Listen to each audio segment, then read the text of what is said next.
A beleaguered farmer discovers an injured aviator in his field, only to realize she is a wealthy individual who will irrevocably alter his destiny. The wind roared across the expansive Oklahoma fields like an injured creature, bowing the wheat and driving sheets of rain horizontally. Thunder resounded above, rattling the aged timber of the farmhouse that stood resolutely against the tempest's wrath.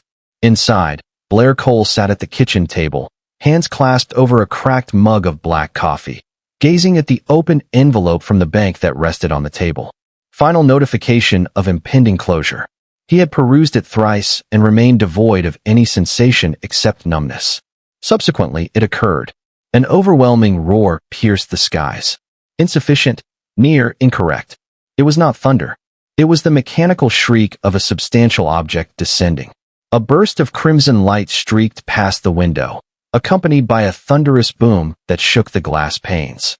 Blair swiftly up, seizing his coat, flashlight, and the antiquated first aid box before dashing into the night. Outside, the rain fell with intensity, drenching him immediately as he sprinted toward the rear of the property, where smoke ascended into the sky, barely illuminated in orange against the darkness. He leaped over the wire fence, boots sinking into the sodden ground, breath coming rapidly and heavily. What he discovered in the field rendered him breathless. A little aircraft, a single-engine plane, was contorted and damaged among the crops. One wing was entirely folded. The other was suspended by a few strands of metal. Flames engulfed the rear, posing a risk of igniting the fuel tank. Sparks emitted in the rain, and within the fractured cockpit, scarcely discernible through the shattered glass, was an individual, a woman. Blair ascended the debris, protecting his face from the heat, and forcefully pried open the cockpit door with all his effort. It creaked and collapsed. The pilot was hunched forward, a dark stain of blood on her forehead, her flying suit ripped at the leg, where a sharp shard of metal protruded grotesquely. "Hello, hello," Blair exclaimed, shaking her shoulder. "Can you hear me?" she said, hardly aware. He delicately extricated her from the seat, mindful to minimize movement of the wounded leg. As he adjusted her weight, she emitted a piercing, guttural scream that pierced the storm. The metal had penetrated deeply. He sensed it moving against the bone. "God," he murmured, casting a glance at the smoke, now more opaque and dense. He hastily pulled her from the debris, her blood creating a path in the mud. Once they were at a secure distance, he reclined her beneath a broad oak and retrieved his phone with unsteady hands. "Emergency services number, 911. The call scarcely established a connection amidst the storm's static. "Emergency response services. What is your geographical location?" "This is Blair Cole, County Road 13, Southeast Field. An aircraft has just crashed in my field. A diminutive one. The pilot is alive, but severely injured. An ambulance must be dispatched immediately. We are monitoring severe weather conditions in your vicinity. The response times are delayed owing to her hemorrhaging." Blair became upset. Her leg is penetrated, and smoke emanates from the wreckage. "The aircraft may explode. Sir, we will deploy a unit, but the current conditions render air and road rescue operations unsafe. We recommend that Blair refrain from waiting to hear the remainder." He terminated the call, rain cascading from his eyelashes as he gazed at the unconscious woman. He cursed softly and opened the first aid kit. Her leg was injured. Extremely unfavorable. The metal had penetrated deeply into the muscle, causing her to howl in anguish with even the slightest movement. He was aware of his obligations, and it filled him with dread. He inhaled deeply while squatting alongside her. "I require your presence," he said, despite her eyes being shut. "If I do not extract this, you will hemorrhage excessively," she groaned, her fingers gripping the saturated soil. Blair meticulously cleaned the area, his hands trembling and knuckles pale as he clutched the metal fragment. Lightning illuminated the sky while he counted quietly. He pulled twice, then thrice. The woman shrieked, flailing despite the agony, blood surging over his hands. Blair swiftly packed the wound with gauze, securing it tightly with a strip of cloth from his shirt, then applied pressure with his full weight. "Remain with me," he murmured, his voice faltering. "Do not abandon me at this moment." Her respiration was weak yet consistent. The debris behind them emitted hissing and popping sounds. The fire blazed higher and hotter, Yet beneath the tree, amidst the mud and blood, Blair cradled the stranger and experienced an emotion he had not felt in years. Expectation, not for his own benefit, but possibly, just possibly, for another individual. The dawn arrived slowly and drearily, with dense clouds looming on the horizon and the aroma of charred soil persisting in the atmosphere. Within the farmhouse, the sole auditory presence was the rhythmic ticking of the antiquated wall clock and the sporadic hiss of the kettle on the stove. Nora shifted in the so-called guest room. It was only the former room utilized by Blair's daughter years prior. The space was now occupied with stacked boxes, books with damaged spines, and dust particles that floated in the filtered light. She stared at the ceiling momentarily before the pain commenced. A piercing sigh emanated from her lips as she attempted to move, her legs protesting vehemently. Blair was present, crouched near the bed, inspecting the bandage. "Simple," he remarked gently. "You are fortunate to be alive." She faced him, bewildered yet cognizant. "Where am I?" "My residence. You collapsed in my field. Do you not recall?" "I recall the tempest," she stated, her voice trailing off. Subsequently, everything became obscured. He offered her a drink of water. She complied, consuming half of the drink before placing it down. "I appreciate your assistance. May I inquire your name?" he inquired, his tone composed yet inquisitive. She paused for a moment too extended. "Nora." It felt unsettling. The delay, along with her gaze shifting to the window prior to responding, suggested something. However, Blair acquiesced for the time being. During the subsequent 2 days, Nora recuperated, although she was adamant about attempting to sit up and mobilize prematurely. Blair observed her multiple times scrutinizing his equipment, caressing the dusty aviation tomes on the shelf, and once dismantling and reassembling his antiquated shortwave radio without any guidance. She possessed specialized knowledge, encompassing equipment, flight navigation, and emergency protocols. Her hands moved with the precision of a mechanic, her posture resembling that of a soldier. Blair observed her from the kitchen window one morning as she sat on the porch, employing a pocket knife to sculpt a little piece of wood.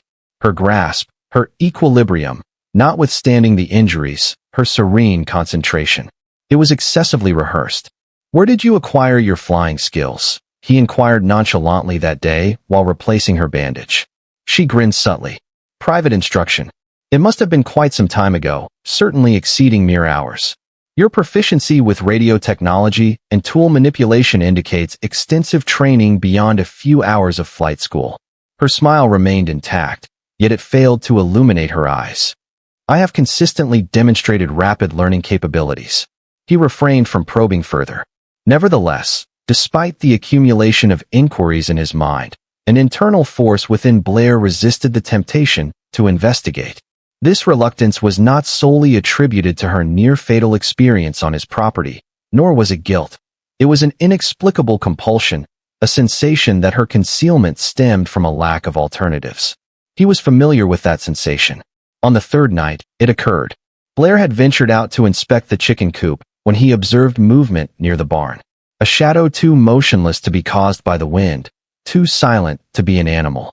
He cautiously retreated, retrieved the shotgun from behind the shed wall, and navigated through the tall grass. The person advanced towards the home, clad in black and grasping an object. Blair elevated the firearm. "Halt immediately," she said. The figure became motionless. "I said stop. Turn around slowly." The man pivoted, partially illuminated by the moonlight. In his early 30s, he was clean-shaven and appeared to be an outsider. He offered a small smile. "Easy, friend. I am merely searching for someone, a woman. The individual's name is Nora. She may have experienced a crash in the vicinity. What is your reason for searching for her? It is pertinent to note that she is associated with a person of significance." Blair's jaw tightened. "She is not the property of anyone." The man advanced a step. Blair discharged a warning shot into the ground at his feet. "I reiterated, that is sufficient." The stranger raised both hands, retreating. "Understood, understood. There is no necessity for violence. However, this matter is not concluded. Return here," Blair snarled. "It shall be." The man vanished into the darkness without uttering another word. Inside the home, Nora sat upright on the couch, ashen and wide-eyed. "Who was he?" "Is someone seeking you?" she said. Blair shut the door and secured it. Nora remained silent, fixated on the floor, her hands tightly clasped in her lap. "Do you wish to disclose your true identity now?" he inquired softly. She gazed at him, guilt evident in her eyes. "Not yet," she murmured. "But soon." Despite the numerous red flags and unanswered questions, Blair merely nodded. An instinct suggested that whatever this was, it had only just commenced. By the week's conclusion, Nora was ambulating slowly with a crutch that Blair had meticulously carved and sanded by hand, yet she was walking. Her stamina gradually returned, accompanied by her curiosity, and instead of adhering to the prescribed rest, she redirected her focus to a completely different matter: the farm. It began modestly. She observed a pile of unopened invoices on the kitchen counter and inquired softly whether Blair had a method for monitoring spending. He emitted a hollow laugh and confessed that his method entailed placing the unopened invoices in a drawer, hoping they would vanish. She volunteered to organize them without any obligation. 2 hours later, she had color-coded each invoice, prioritized them by urgency, and developed a spreadsheet from scratch on his antiquated, barely functioning laptop. She recalculated the loan interest to identify discrepancies that caused Blair to squint and exclaim, "Where did you acquire this knowledge?" "Trial and error," she remarked with a subtle smirk. "Numerous errors." The following day, she inquired about his crops, questioning why he persisted with the same soybean and corn rotation despite the plummeting prices over the past 3 seasons. He merely shrugged. "It is what my father cultivated. It is what I am familiar with." Nora gazed at the land, momentarily silent. Then she inquired, "What if you attempted something unconventional? Premium greens for local farm-to-table establishments, including kale, heritage carrots, and purple basil, offered in small batches at elevated prices." Initially, Blair dismissed the notion, although she remained resolute.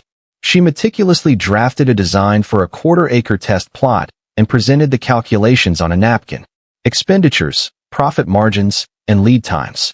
He remarked one evening as they were seated on the porch, "Your communication resembles that of a business counselor rather than a pilot." Nora imbibed her tea, gazing at the horizon. "I may have previously embodied both roles." They dedicated the subsequent fortnight to collaboratively reconstructing the greenhouse. The morning sun arrived along by coffee and gloves. By noon, they were down in the soil, excavating furrows, distributing compost, and constructing trellises. The labor was arduous and perspiration-inducing, yet it imparted an unspoken sense of tranquility to both individuals. In the afternoons, they sanitized the chicken coop, repaired the barn roof, and jested about marketing homemade pickles. Humor suddenly flowed more readily. Trust also diminished. One evening, while mending a ruptured portion of the irrigation line, Blair wiped his brow and sat down hard on a nearby hay bale. Nora accompanied him, her hands smeared with mud and grease. "Have you ever contemplated?" He inquired softly about the rapidity with which it can all vanish. She regarded him with uncertainty. "My spouse," he stated. "Sarah, we encountered each other during our high school years. She fell ill after our kid reached the age of 3. Oncology. It progressed swiftly, rapidly." Nora's expression became gentler. "I apologize." He acquiesced. "Upon interring them, I ceased to exist. Merely performed the tasks without engagement. This farm was my sole remaining possession. It is even attempting to abandon me now." A profound silence enveloped them, weighty yet not unpleasant. Nora gazed at her hands. "I have lost too." He cast a glance. "And you?" After a moment of hesitation, she stated, "My initial crash was not this incident. 5 years prior, I served as a test pilot. A minor jet malfunction occurred mid-flight. I narrowly escaped. I was grounded for more than a year." Blair's eyes widened. "You returned because I believed I had something to demonstrate." She inhaled. "The situation was exacerbated by the business that manufactured the aircraft. My father's possession. His name appears on 50% of the hangars nationwide." Blair blinked. "Wait, your father owns Nora." She interrupted him gently. "Refrain from articulating it. Not at this time." She rose, removing debris from her hands. "This time, I was not merely fleeing from the collision. I was fleeing from the aspect of myself that had lost the ability to feel anchored." Blair positioned herself alongside her. "You are currently grounded."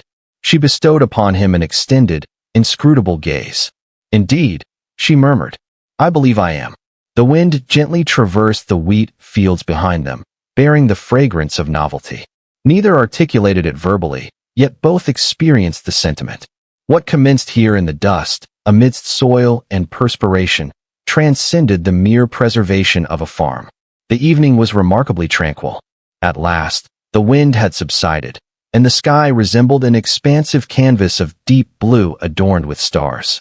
The moon loomed large and luminous, illuminating the fields with a silvery glow akin to a quiet benediction. Blair retrieved 2 antiquated lawn chairs, cleaned them, and positioned them adjacent to one another, just beyond the barn, where the aroma of cultivated soil persisted. Nora ambled with a little limp, enveloped in Blair's oversized flannel jacket. Her hair was loosely secured, with several strands drifting across her cheek. She positioned herself next him with a gentle exhalation. I neglected to remember the tranquility of this place, she whispered. Blair acquiesced. That is the sole possession the world has not attempted to deprive me of. They were silent for a period, the sole auditory presence being the distant hum of crickets and the sporadic rustling of leaves in the orchard. Nora inclined her head backward, her gaze following the gradual trajectory of a satellite traversing the celestial expanse.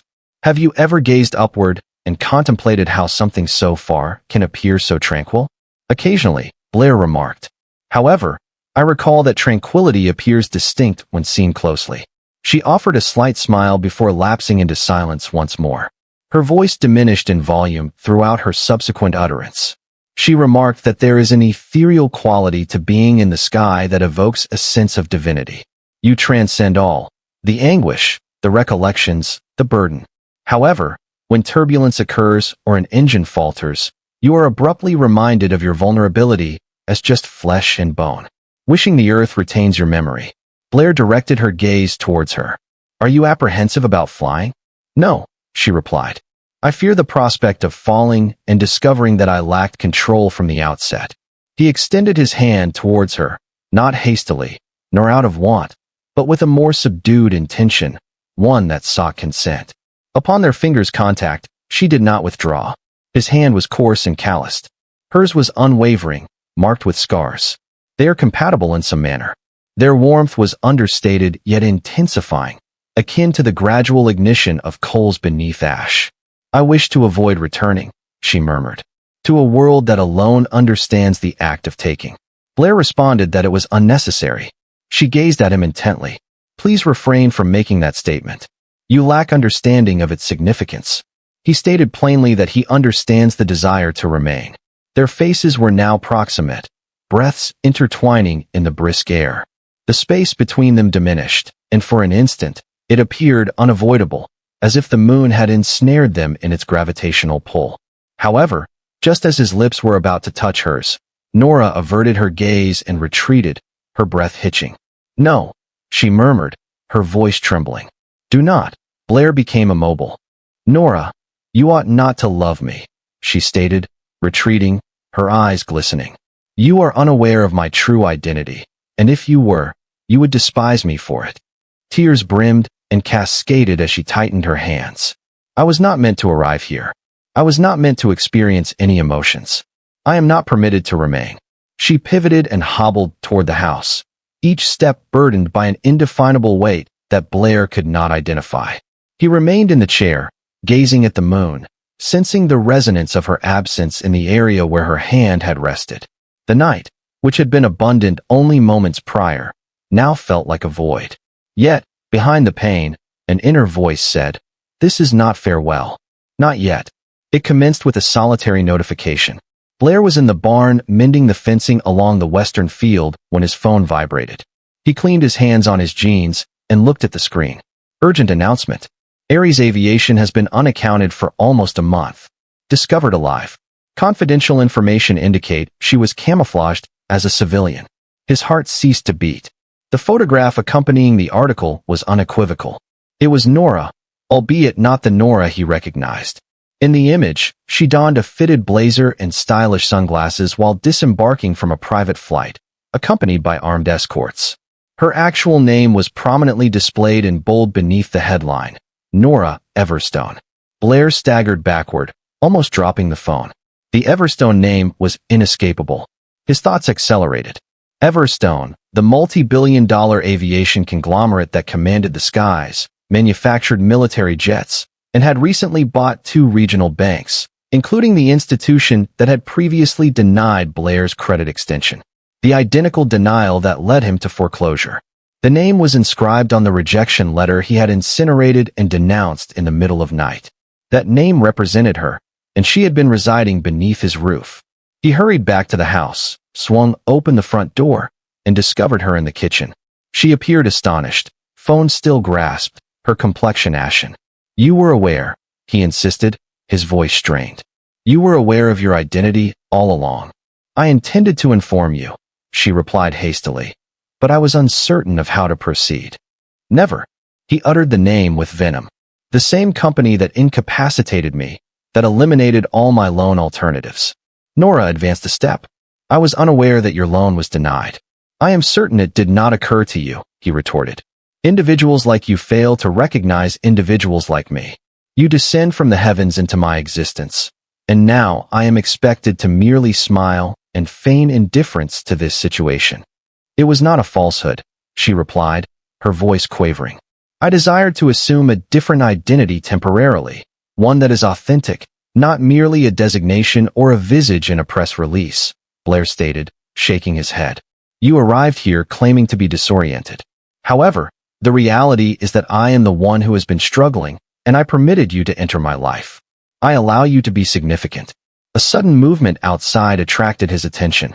Black SUVs traversing the gravel road akin to mechanical arachnids, equipped with lights, sirens, and cameras. "They discovered my whereabouts," Nora murmured. "My father is required to have."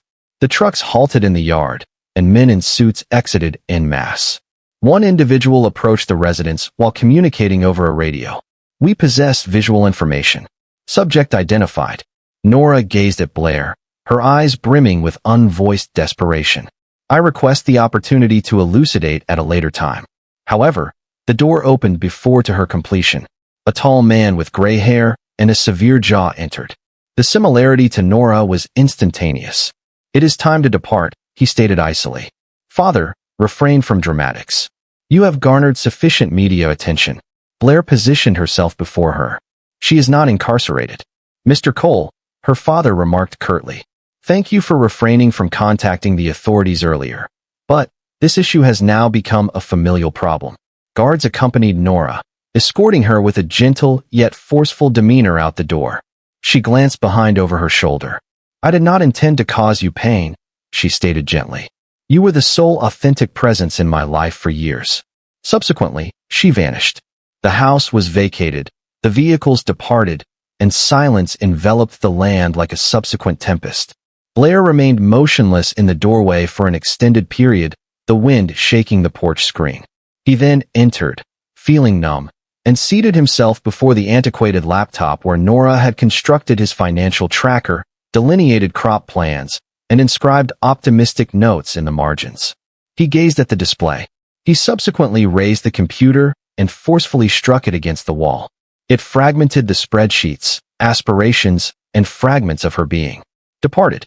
His chest rose and fell, eyes aflame. "Cease the deception," he said. "Cease the reliance on saviors. Cease the use of Everstones." The moon ascended once more, unperturbed. Within, Blair vowed to prevent someone wielding power from influencing his life again. The hush that ensued after Nora's departure was not merely emotional. It was corporeal. Blair's farm was subjected to a brief investigation within 48 hours. Authorities indicated involvement in the hiding of a prominent missing individual. Although no accusations were brought forth, the damage was nonetheless inflicted. The access roads were obstructed. Purchasers rescinded their agreements. Deliveries ceased to arrive. Even the neighbor who previously lent him a tractor suddenly evaded his calls. The land, which had recently started to rejuvenate, now remained in a state of uncertainty. Half of the crops have been harvested, irrigation pipes remain unused, and the greenhouse doors are secured with locks as mandated by local authorities. Blair stood in the midst of his fields on the 6th day, his hands dangling ineffectively at his sides. The sky was once again gray, perhaps deriding his optimism. He had not utilized his tools. He had not entered the barn. His sole action was to hurl a fractured mug against the wall upon receiving another banknote marked with a red final stamp at the top. He did not slumber that night. However, the following morning, a transformation occurred. A simple manila package rested on his doorstep, securely positioned beneath a stone. No postmark, no identification, no sender. Contained therein was a solitary sheet of paper, a printout with slightly crinkled edges. It constituted a business plan. He recognized it immediately. It was Nora's, or at least a refined iteration, enhanced, more streamlined, more concentrated. It delineated all aspects, from the crop rotation timetable to a minor agrarian model intended to involve local educational institutions and food cooperatives. The document had graphs, handwritten marginal annotations, and a list of 5 local vendors that had been previously approached in some manner. A yellow sticky note was positioned in the corner, her handwriting evident. If you maintain faith in seeds, then sow them. Some flourish solely in the remnants of destruction. And Blair sat on the porch, perusing the note repeatedly. He had not yet wept. However, something ruptured within him, a faint quivering pulse that had remained dormant for weeks. Expectation. He removed the tarp from his tractor later that day. By dark, he started excavating rows once more. However, on this occasion, he did not undertake it independently. He recorded a brief video with his antiquated phone, positioned before the field, soil on his palms, and resolve in his voice. "My name is Blair Cole," he stated. "I am a farmer. I have experienced significant losses, yet I have also witnessed the outcomes of unwavering belief in unconventional ideals. If you are listening and advocate for food sourced from integrity and authenticity, I require your assistance. Not for my benefit, but for this farm and its potential." He uploaded the video to a crowdfunding platform and retired for the night with minimal optimism. By daybreak, it had been disseminated 3,000 times. By the week's conclusion, contributions inundated from many sources. Former acquaintances, unidentified benefactors, and several eateries from the adjacent county recalled Nora's name, yet not her controversy. Local high school students offered their assistance in the reconstruction efforts. A veteran educator proposed to mentor young interns on-site if the education center materialized. Blair was employed.